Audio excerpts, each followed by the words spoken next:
Worried about gout? Check out Ural, the effective urinary alkalinizer. Ural, neutralize your uric acid problem now.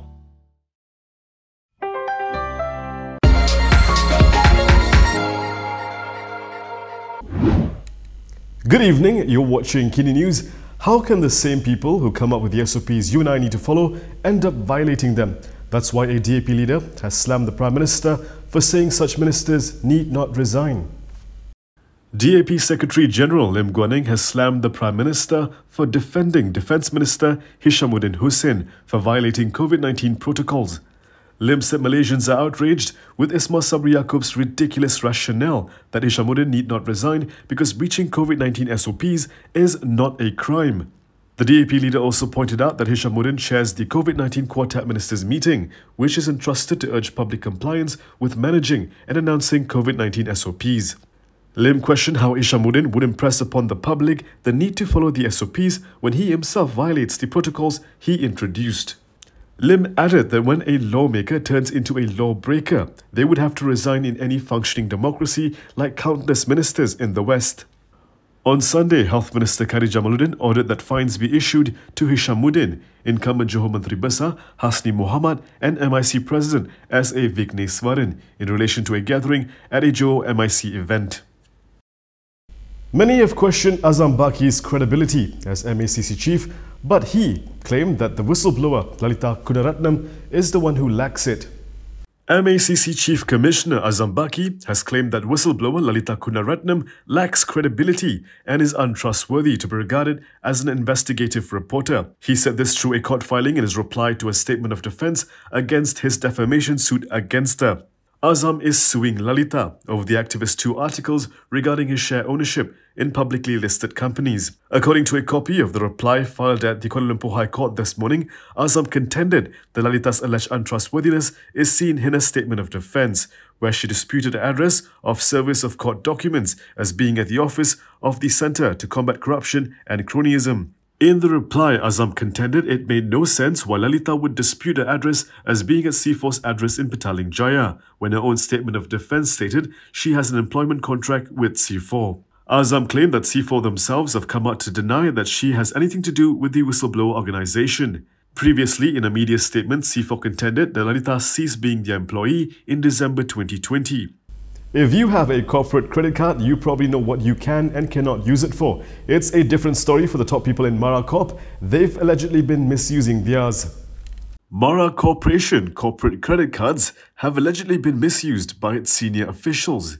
MACC has found that the cards were used on dubious expenses involving several purchases of goods and services that did not involve the agency. Now, the graftbuster has summoned the management of Mara Corp to the MACC headquarters in Putrajaya to explain the guidelines of the use of the agency's corporate credit cards. Burnama quoted a source who declined to elaborate further on the type of goods and services purchased using the corporate credit cards. Last Thursday, the media reported that the MACC had begun an investigation into allegations of corporate credit card misuse by the top management of Mara Corp. The source also revealed that the investigation paper related to this case will be submitted to the Deputy Public Prosecutor for further action this Thursday. On February 5th, the MACC confirmed receiving a report on alleged integrity issues involving several senior Mara officials, which are being investigated internally by the agency. On February 7th, the MACC raided Mara and Mara Corp headquarters as well as a corporate secretary company and seized documents consisting of proposal papers and minutes of board meetings, financial documents and payroll, as well as documents concerning human resources. Rosmah's trial has been postponed after her lawyer tested positive for COVID-19. Rosmah Mansor's corruption trial linked to a 1.25 billion ringgit solar hybrid energy project for 369 rural schools in Sarawak has been postponed. This came after her lead lawyer, Akberdin Abdul Kader, tested positive for COVID-19. Deputy Public Prosecutor Gopal Sriram informed trial judge Muhammad Zaini Mazlan that 2 of Rosmah's other defence lawyers, Jagjit Singh and Azrul Zulkifli Stork, had come in close contact with Akberdin and were also required to be under quarantine. The judge then said that the court had received a letter from Jagjit's law firm that sought for today's proceedings to be postponed due to the COVID-19 circumstances that befell the defence counsels. He set February 23rd for the trial to resume. Rosmah, who is the wife of former Prime Minister Najib Abdul Razak, is facing 3 charges under Section 16(a) of the MACC Act 2009. PKR and DAP may be using different logos to contest in Johor, but they appear to agree with each other over the alleged double standards practiced by the government when it comes to COVID-19 SOPs. Selangor PKR Youth Chief Chua Wei Kiat has claimed that Prime Minister Ismail Sabri Yaakob's administration is practicing double standards with regard to the COVID-19 standard operating procedures.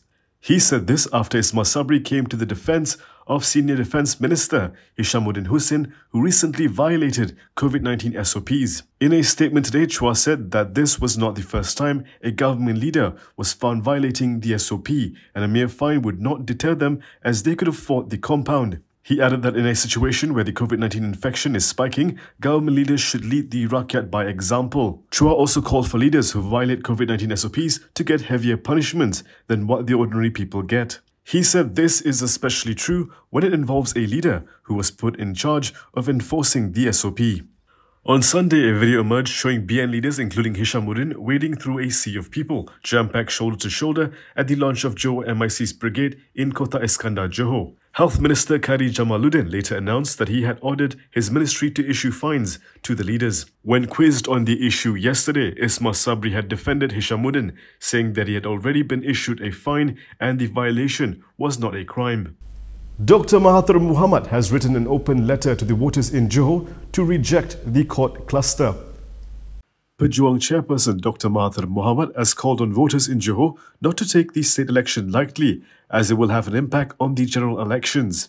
In an open letter to voters today, he claimed that the Johor polls was planned by the court cluster in UMNO. According to Mahathir, it was called in order to further strengthen the opposition in the states to prepare for GE15. He added that while it was true that the court cluster and kleptocrats are not contesting in the polls, those contesting on UMNO and BN tickets will give power to them. He said this was why his party, Pejuang, is contesting in the Johor elections to stop the kleptocrats and the court cluster from achieving victory. Previously, Bersatu President Muhyiddin Yassin had also criticised the group and called on voters to reject them. In response to Muhyiddin, UMNO Vice President Khalid Nordin had tried to distance the faction from Johor UMNO. The UMNO Vice President also said Muhyiddin and Bersatu could only focus on the court cluster because they could not make any policy offers for the upcoming Johor polls.